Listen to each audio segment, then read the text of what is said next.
बिस्मिल्लाहिर्रहमानिर्रहीम अस्सलाम वालेकुम। वीज़ा इन्फो चैनल में सब दोस्तों को खुश आमदीद। आज मैं आप लोगों के लिए लेके आया हूँ एक खुशखबरी। खुशखबरी कहेंगे इसे क्योंकि पाकिस्तान में चाहे जो जापानीज़ एम्बेसी है उसने विज़िट वीज़ा दोबारा से स्टार्ट कर दिया है और थोड़ी सी कुछ चेंजिंग की है उन्होंने, जो आज मैं आप लोगों के साथ डिस्कस करूँगा। और आज आप लोगों को ये भी बताऊँगा कि आप लोग वीज़ा किस तरह फ़ाइल कर सकते हैं, कितना ईज़ी है और क्या-क्या चीज़ें आपके साथ लगेंगी। सिंपल सा है, आप खुद भी इसको अवेल कर सकते हैं, किसी की हेल्प लेने की ज़रूरत नहीं है। अगर आप अपना बिज़नेस करते हैं तो भी, और अगर आप किसी फ़र्म में किसी भी अगर गवर्नमेंट के इदारे में आप लोग जॉब करते हैं तो भी आप खुद इसको आप कंप्लीट करके अपना वीज़ा फ़ाइल कर सकते हैं। पहले तो ये होता था कि इसमें 7 दिन या 8 दिन का टाइम लेते थे या इससे ज़्यादा का टाइम ले जाते थे, और अभी ये सेकंड डे या थर्ड डे में फ़ाइनल कर रहे हैं क्योंकि काफ़ी ज़्यादा रश है। तो पहले भी ये लोग विज़िट वीज़ा के लिए इन्विटेशन लेटर नहीं रिक्वायर्ड करते थे, और अभी भी इसमें जो है ना वो इन्विटेशन लेटर की रिक्वायरमेंट नहीं है। तो चलें चलते हैं आगे कि आप लोगों को क्या कौन-कौन सी चीज़ें चाहिए और किस तरह से आप लोग वीज़ा फ़ाइल अपना कर सकते हैं।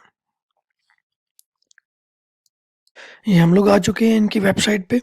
इधर आप लोगों ने वेबसाइट पे आना है अपने कंप्यूटर से और उसके बाद आप लोगों ने इसमें सिर्फ़ 2 ही चीज़ें हैं जो आप लोगों ने जो काम करने हैं। बाकी मैं आप लोगों को समझा दूँगा कि इसमें और क्या चीज़ है। आपने अपनी जो तस्वीर है बनवानी है, वो आपने ये याद रखना है व्हाइट बैकग्राउंड में 45 से और 45 हो, ठीक है? जब आप जाके अपने जो फ़ोटोग्राफ़र है जो उसको बताएँगे तो वो आपको ये साइज़ की फ़ोटो बना के दे देगा। बॉर्डर के बगैर फ़ोटो हो तो ज़्यादा बेहतर है। और इसमें ये भी चीज़ का ख़्याल रखना है आपने कि आपने जो भी फ़ोटोकॉपीज़ करवानी है अपने पासपोर्ट की फ्रंट और पासपोर्ट की सेकंड पेज की फ़ोटोकॉपी, वो आप लोगों ने A4 साइज़ के पेपर पे करवानी है, और अपने आईडी कार्ड की फ़ोटोकॉपी भी आपने A4 साइज़ पे ही करवानी है। फ्रंट और बैक आपकी आईडी कार्ड की एक ही पेपर पे आनी चाहिए। उसके बाद अगर आप बिज़नेसमैन हैं तो आपके पास एनटीएन रजिस्ट्रेशन और एनटीएन का एक्टिव सर्टिफिकेट, अपनी 2 साल की टैक्स रिटर्न और चैम्बर ऑफ कॉमर्स का सर्टिफिकेट और चैम्बर ऑफ कॉमर्स की रजिस्ट्रेशन, ये होना ज़रूरी है। ये चीज़ें आप साथ ले जाएँ। बाज़ औक़ात कुछ एप्लीकेंट्स से वो चीज़ें ये ले लेते हैं, कुछ एप्लीकेंट्स से ये चीज़ें नहीं लेते। ये साथ ले जाने का इसलिए कह रहा हूँ कि बाज़ औक़ात इस तरह होता है कि अगर बंदा साथ नहीं लेके गया हुआ और जो ड्यूटी ऑफ़िसर है वो अगर माँग लेता है, तो आपके पास नहीं है तो वो आपका केस वापस कर देंगे। बाज़ औक़ात इस तरह होता है कि आप ले जाते हो और वो कहते हैं कि हमें ये रिक्वायर्ड नहीं है, आप इसको वापस अपने साथ ले जाएँ।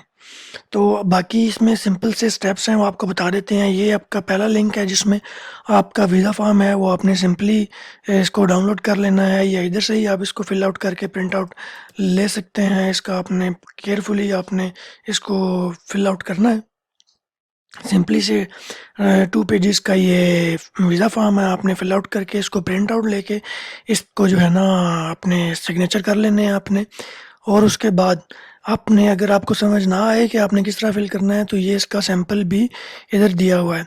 आप सैंपल में जाके देख सकते हैं कि भाई वो उसने हर चीज़ आपको क्लियरली समझाई हुई है कि आपने कहाँ-कहाँ से किस-किस तरह से चेक करना है, कहाँ-कहाँ पे आपने अपने डॉक्यूमेंट्स के जो है वो लिखने हैं और कहाँ-कहाँ पे आपने उसके एंट्रीज़ करनी है। इन्विटेशन लेटर की ज़रूरत नहीं है, और आपने अभी इन्होंने ये चीज़ चेंज की है कि आपने जो है ना ये फॉर्म फिल करना होता है। इसको आप डाउनलोड करेंगे और इसको आप यहाँ पे आपने कंप्यूटराइज़ ही आपने यहाँ यहाँ पे आपने डेट लिखनी है। जिस तरह कि आप 02 नवंबर 2022, और एक्टिविटी आपने लिखनी है कि एक्टिविटी आपने क्या करनी है।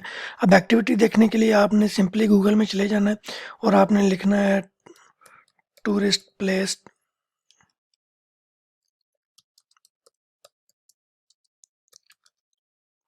टोक्यो, क्योंकि ये टोक्यो इसका जो है वो एक खूबसूरत शहर है। ज़्यादातर लोग टूरिस्ट प्लेसेस यहीं की चूज़ करते हैं। तो आपने ये लिखना है तो आपको यहाँ पे बहुत सारी चीज़ें नज़र आना शुरू हो जाएंगी। तो आपने इनमें से चीज़ें कॉपी कर करके वहाँ पे पेस्ट करते जाना है, और इनके बारे में थोड़ी सी मालूमात भी आपने इकट्ठी कर लेनी है। जिस तरह कि ये सेंसोजी टेम्पल है, इसको आपने वहाँ पे लिखना है। फिर नेक्स्ट डेट डाल के आपने जो है वो नेक्स्ट डेस्टिनेशन लिखनी है। फिर ये मेरी जिंगो लिखना है। इसी तरह आपने वहाँ पे जितने भी दिन का आपका स्टे है उस हिसाब से आपने उसको फॉर्म को फिल करना है। डे बाई डे का प्लान आपने उसको अपना दे देना है। तो उससे ये होगा कि आपका जो है वो ये चीज़ें पहले आपको अलहदा देनी होती थी, यानी कि अपने नॉर्मल इनविटेशन लेटर अपना जो आपका था लेटरहेड पैड उस पे आपको देनी होती थी, लेकिन अभी उन्होंने ये एक सिंपली आपको एक आइटनरी दे दिया है, आप इसमें करें। और आपके ये जो कॉन्टैक्ट्स है, ये कॉन्टैक्ट है, इसमें आपने होटल का कॉन्टैक्ट नंबर देना है और एड्रेस जो है ये भी आपने होटल का देना है। अकोमोडेशन आपने वन टाइम ही इधर सिर्फ इंटर करनी है, आपने हर पेज यानी कि हर कॉलम में जाके एंटर नहीं करनी। बस इसमें ये चीज़ें हैं, और डॉक्यूमेंट्स में आपको बता दिया है कि आपने चैम्बर का सर्टिफिकेट लगाना है, अपनी 3 से 6 माह की आपकी जो बैंक स्टेटमेंट है वो आपने ओरिजिनल साथ लगानी है, ये कंपलसरी है। और बाकी इसके साथ और कोई चीज़ नहीं लगानी है। अगर आप ग्रुप वीज़ा अप्लाई कर रहे हो तो जानने के लिए आपने सबसे पहले ये चीज़ याद रख लेनी है कि आपने सुबह जल्दी पहुंचना है 0 पॉइंट में, वहाँ से आपने बस लेके अंदर जाना है। और क्योंकि काफ़ी ज़्यादा रश होता है, मैंने सुनने में आ रहा है कि डेली वो 300 से 400 बंदे को हैंडल कर रहे हैं। तो अगर आप ग्रुप वीज़ा फ़ाइल कर रहे हैं तो आपको सिर्फ एक ही बंदे को अंदर जाने दिया जाएगा। तो ज़्यादा बेहतर भी यही है कि आप एक ही बंदा अंदर जाओ, सबके डॉक्यूमेंट लेके और सबमिट करवा के आ जाएं वापस। वीज़ा फीस इसकी कोई भी नहीं है। और दूसरी चीज़ ये है कि आप लोगों ने इसको लकीर का फ़कीर बन के जो है वो अपनी हर चीज़ नहीं करते जाना कि आप जो है वो यहाँ से कॉपी करके लिखते जाएं। जो बंदा अंदर जाएगा उससे अच्छा खासा इंटरव्यू होगा।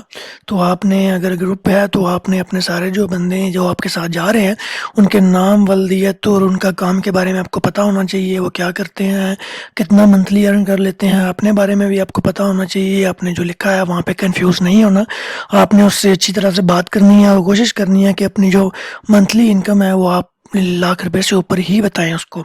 और आपने ये भी बताना है कि मैंने वहाँ पे जो पैसे खर्च करने हैं वो तकरीबन 5 से 7 लाख रुपया मैंने रिजर्व रखा हुआ है जो वहाँ पे जाके मैंने खर्च करने हैं। और आपने ये जो चीज़ें याद रखनी है, ये आपको इनके बारे में थोड़ा बहुत पता होना चाहिए कि ये क्या चीज़ है, कहाँ पे है और आप यहाँ पे क्यों विज़िट करने जा रहे हैं।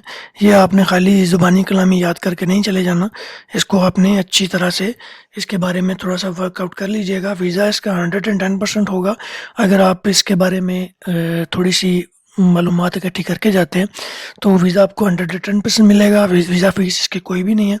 अगर आप एम्प्लॉई हैं तो आपको वीज़ा अप्लाई करने के लिए आपके जो पासपोर्ट है उसके ऊपर अगर गवर्नमेंट एम्प्लॉय लिखा हुआ है तो आपको नो ऑब्जेक्शन सर्टिफिकेट अपने इदारे से लेके साथ जाना पड़ेगा। अगर तो नहीं लिखा हुआ तो सिंपली आप जिस भी इदारे में काम करते हैं उसकी आपने पे स्लिपें लेनी है।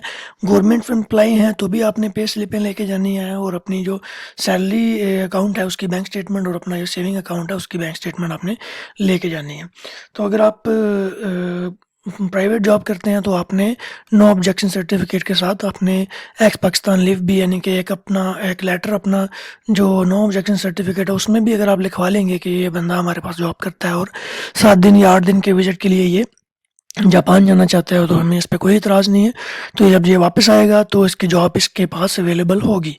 तो फिर उसमें आपने अपना एक रिक्वेस्ट लेटर लिखना है अगर आप जॉब करते हैं तो भी, और आपने अपने बारे में बताना है कि मैं फ़लाँ फर्म में इतने अरसे से जॉब कर रहा हूँ, मेरी इतनी मंथली इनकम है, मेरे वालिदैन मेरे बीवी बच्चे फ़लाँ इस कंट्री में रह रहे हैं और मैं उनके साथ जो है वो रहता हूँ और मैं एक अच्छी ज़िंदगी गुजार रहा हूँ, और मैं यानी कि अपने बारे में उसको डिस्क्राइब करना है। और मैं वापस आऊँगा और मैं इतने दिनों के लिए अपने दोस्तों के साथ या अकेला जापान में घूमने जा रहा हूँ।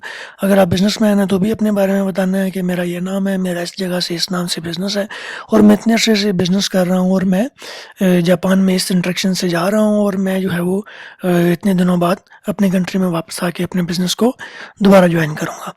बस इसमें यही चीज़ें हैं। और वेबसाइट जो है वो वीज़ा जो इनकी ये वाली वेबसाइट है ये मैं आपको डिस्क्रिप्शन में दे दूँगा।